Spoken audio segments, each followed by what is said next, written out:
Des nouvelles manières de lire, c'est au Salon du Livre et de la Presse Jeunesse en Seine-Saint-Denis que l'on en trouve. Le grand projet, monté et développé sur le salon, c'est la Biblioconnexion.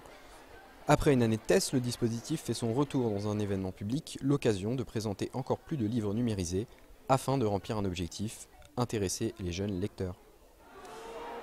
Le principe de la biblioconnexion, c'est un outil de médiation, c'est-à-dire un outil qui permet d'amener des enfants vers le livre.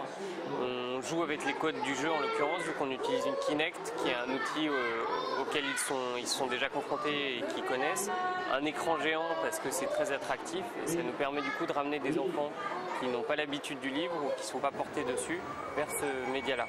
Et c'est vraiment frappant lorsque tu es dans une classe parce que tu te rends compte que les gamins qui sont pour être caricaturales au fond de la classe et qui ne prennent pas la parole, même s'ils sont mauvais lecteurs, vont se porter volontaires et vont aller vers une séance de lecture à voix haute.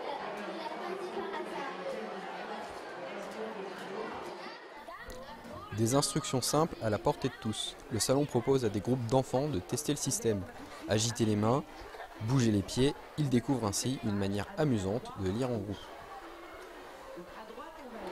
Le singe à bouffon faisait des boulettes avec ses crottes de nez. Le projet reçoit le soutien de quelques organismes, dont la Fondation de France.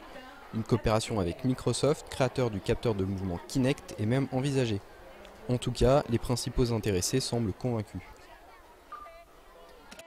C'était bien, on s'est amusé, il y a des livres qu'on aime, il y a tout. Bien, moi j'aime bien quand c'est avec les gestes et tout ça. Ça m'a plu parce que c'était comme la Xbox et c'est mieux qu'un livre.